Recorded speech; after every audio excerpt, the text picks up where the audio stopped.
Well, just some movement, mainly some movement to work against our defense. And again, we're still focusing on the defensive end. It's a tough part of camp, but we got to continue to do it to get better defensively. I'm really impressed with the focus.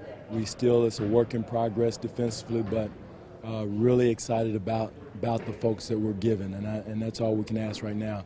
We're putting in some different schemes to guard the side pick and roll, the mid pick and roll, and guys are picking it up. We just got to now we got to take it from drill to game situation, and we're going to continue to do that. So mainly we put in some offensive sets just so we could work to give us something to look at defensively. What does Butler immediately add to this team? I was really impressed today with Shul. He's a three-point shooter. He's an experienced player in this league, and he had every excuse today to come in and not really give it to us. He flew in from L.A., took an all-night flight, and was really impressed with his play. He knows how to play. He adds that veteran feel to our group. And career three-point shooter. I've coached too many games against him when he was at New Orleans and with the Clippers, and he ended up with Chicago.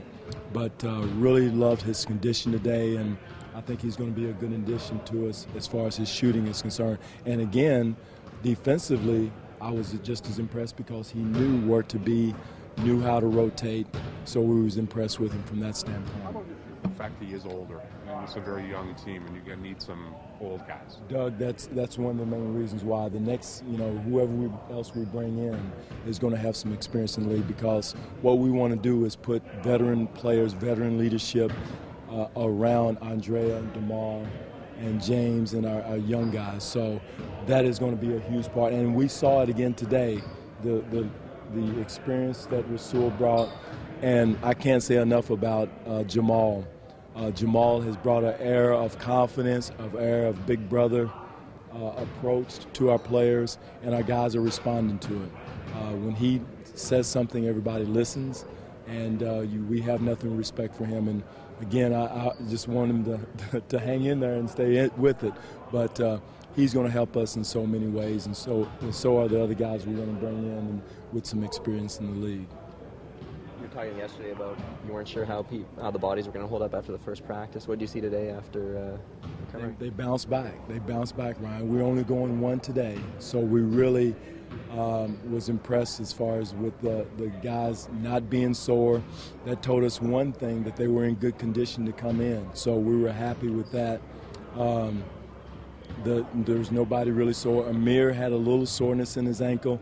He took off probably the last 30 minutes of practice, which, coming off surgery, we rather caution on the side of making sure and being sensible with it right now, because we'd much rather have him at the end of January than right now. So, and the rule that we have, if guys are injured or hurt or can't go, they stay on the side and make sure they pay attention for what we're trying to do. How much does that impact on the way that you maybe even approach the season, the extended lockout, and guys that may or may not be fully healthy coming in, and maybe the way you allocate minutes, et cetera, early in the season?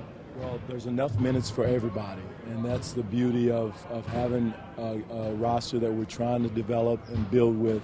Is there's no reason why guys can't get minutes, because we got a lot of back-to-backs, three game series.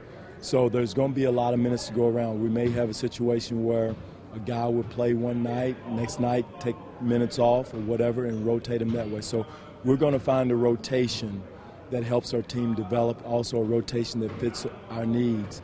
So there's a lot of minutes to go around, just because of what you said. There's a lot of games that's going to come rapid fire. And that's going to help us from that standpoint. A guy like Amir, who had surgery this summer, a guy like LK, who's going to be coming back from surgery. So we'll have to monitor those minutes. But the good thing is, the guys that are wanting to play and need playing time will definitely get it. Have you been given any indication yet on Kleza? I know it's only day 2, but in terms of what his timetable sort of is or not? Surprisingly, he's ahead of schedule. Now, I don't know about a date. You'll have to ask Alex and also Scotty about exact date. I don't think they've put a date on it, but I do know that he is ahead of schedule. I looked out here last night. He was out here shooting, and I was surprised, but he is ahead of schedule. We want, again, caution with the side of coming along slow with him, because his type of surgery is not It's nothing you sneeze at. So we want to make sure we're err on the side of caution with him.